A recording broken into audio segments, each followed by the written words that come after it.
खुलुमबाय लोगोफोर नोंथांमोनखौ फिन खेबसेबाव आंनि मोनसे गोदान भिडिअ बरनानै लाहरबाय नोंथांमोना भिडिअखौ जोबजासिम नायलां लोगोसेनो भिडिअखौ लाइक खालाम शेयार खालाम लोगोसे नोंथाङा जुदि आंनि चेनेलखौ साबस्क्राइब खालामाखैब्ला अन्नानै चेनेलखौ साबस्क्राइब खालामनानै बेलनि आइकनाव थुनानै हो फैदो दानिया भिडिअखौ जागायनोसै गवालपारा जिल्लानि दुधनैयाव सानै उन्दै बर' हिन्जावसाफोरखौ बैसागु बिदाय फोरबोआव बाहागो लाखांनानै फैनाय लामायाव साथाम दुथांफोरा जिनाहारि खालामनाय आरो जिनाहारि खालामनायखौनो लानानै खालामग्रानि नखराव सावरायनो थांनायाव रनमयख खाख्लारिखौ खास्रि बिस्रि बुथारनाय जाथायखौ लानानै एबसुआ थाद'नाय गैयै सोमावसारगासिनो थानायखौ नुनो मोनगासिनो दं।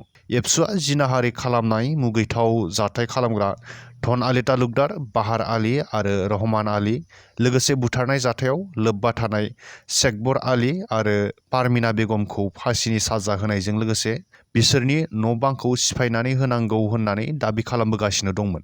एबसुआ बायदिसिना समाव हानजा सुरनाय होसिख्रावनाय धरना बायदि हाबाफारि लानायजों लोगोसे 28 आरो 29 जुन खालारखालिबो साननैनि हाबाफारिजों बैसोर दायनिगिरिफोरखौ फासिनि साजा बिसोरनि न'-बांखौ सिफायनानै होनांगौ लोगोसे भुगिनांनाय नखर आरो उन्दै हिन्जावसाफोरनो सरकारा अनसुंथाइ होनांगौनि दाबिजों सोमावसारदोंमोन। बै सोमावसारनायनिनो फिथाइ महरै 29 जुन खालारखालि बिटिआरनि चिफ प्रमद बर' बिथांनि खावलायनाय बादियै आसामनि गिबि मन्थ्रि डक्टर हिमन्त बिश्व शर्मानि बिथोनाव आसामनि मन्थ्रि जयन्त मल्ल बरुवाया भुगिनांनाय नखराव थांनानै खौरां लाहैदोंमोन। बिनि उनावनो रबिबारखालि जिनाहारि खालामनायाव आरो बुथारनाय जाथायाव लोब्बा थानाय दायनिगिरिफोरनि न'-बांखौ बुलडोजार लगायनानै सिफायनानै होबाय। एबसुनि दाबि बायदियै दायनिगिरिनि न'-बांखौ सिफायनानै होनायखौ रायजो राजाया गोजोननायखौ नुनो मोन्दों। नोजोर होनो गोनाङा बेसोदि एबसु आरो बर' रायजो राजाफोरनि दाबि बादियै इयुनाव बै दायनिगिरिफोरखौ माबादि साजाखौ फोसावमारगोन। क'क्राझाराव थांनाय 25 जुन खालारखालि रां सिख'ना लांनायनि मोनसे जाथाय जादोंमोन। क'क्राझारनि एक्सिस बेंकनि साखाथियाव बाइकजों फैनाय दुथांफोरा सासे सुबुंनि आखायाव थानाय 34 लाख रांनि बेगखौ सिख'नानै लानानै खारदोंमोन। बै सिख'नाय जाथाया सीसीटीवी फुटेजाव सेबखांजादोंमोन। बै सीसीटीवी फुटेजखौनो बिथा खालामनानै क'क्राझार पुलिसआ क'क्राझार, चिरां आरो धुबरी जिल्लानि बायदि ओनसोलफोराव संदाननानै 4 सिखावफोरखौ हमनो हाबाय। बे बाथ्राखौ क'क्राझार पुलिसनि एडिशनेल एसपि पृथ्वीराज राजख'वाया फोरमायदों। बैसोर हमजानाय 4 सिखावफोरनिफ्राय 22 लाख रांखौबो बोखांनो हायो।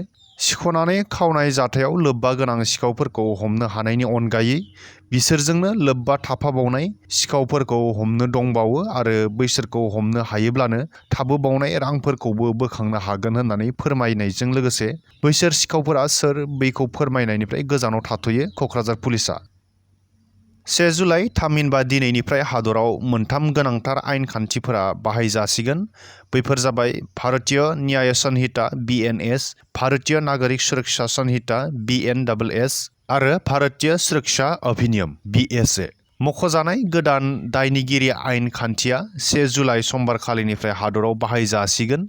दिनैनिफ्राय जागायनाय आयेनाव रायजो राजाया माबायदि मुलाम्फा जानो हागोन बैनि सायाव एडिजिपि मुन्ना गुप्ताया बै आयेनफोरखौ लानानै गुवाहाटीनि प्रेस क्लाबाव सावरायलायनाय हाबाफारियाव फोरमायनानै होयो।